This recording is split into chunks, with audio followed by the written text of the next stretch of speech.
we have a number of people, different types of people, different nationalities in this world. We had World War I, we had World War II, we had South Korean War, and then we had Vietnam.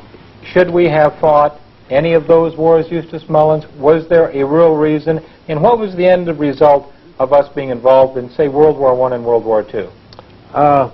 Well, John, you have to understand what wars are. Wars are carefully staged productions. Now, these are all carefully staged, and they did what they were supposed to do, and they had a good audience, and so I think they were successful. But to say that these wars were about anything, that they had some particular philosophy of government opposing another philosophy of government is total nonsense. These were world order productions, and as I say, they were carefully staged. Both sides were set up to perform in a certain manner, and the outcome was always predetermined.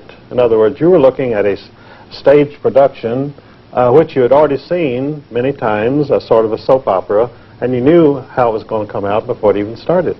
Now, Eustace, you're a veteran, and I'm a veteran. And I know when I went in the service, I was just about as patriotic as anybody could possibly be. That's the way that I felt anyway. And, you know, I saw things in the service, Eustace Mullins, that would lead me to believe that I still love my country, don't get me wrong, but it's this government that I don't think that I'd ever fight for again, because you just kill a lot of people, raise a lot of debt, raise a lot of taxes.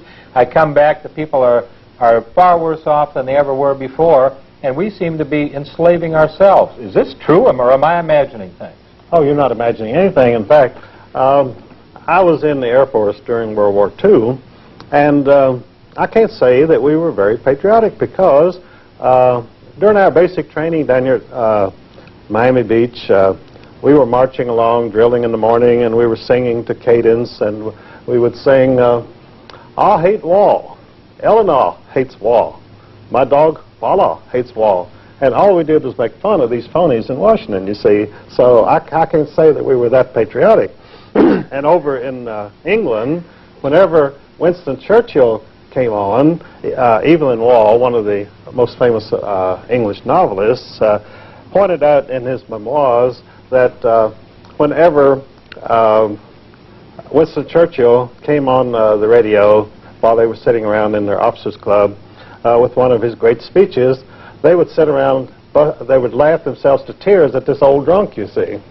So when you say patriotism, I don't know how much patriotism there really was. Tell us a little bit more about Winston Churchill. Was he bought and paid for?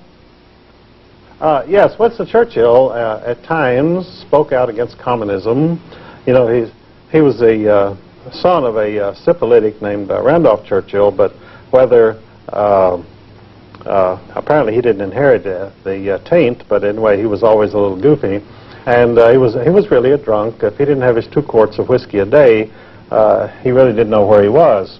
And during the great Blitz of London, most people thought he was, you know, being very brave, staying in London during the Blitzkrieg. Oh, that's where 2 quarts of whiskey were. Well, he was 8 stories down. They built him a special shelter, 8 stories down in the ground, a very comfortable room, and he was liberally supplied with whiskey. And in fact, they used to show this room to tourists after the war.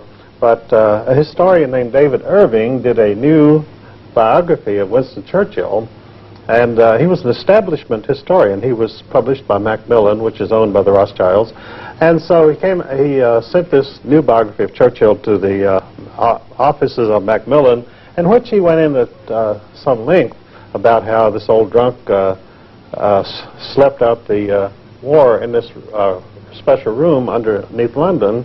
And they said, "Oh no, you can't print that." And he said, "Well, that's the key to my whole biography." And so they said, "Well, goodbye," and they refused to print the book. And he finally got it out on his own, and he started touring and lecturing on some of his discoveries, with the result that Canada officially banned him from entering Canada as a very dangerous person, because he was telling the truth about Winston Churchill.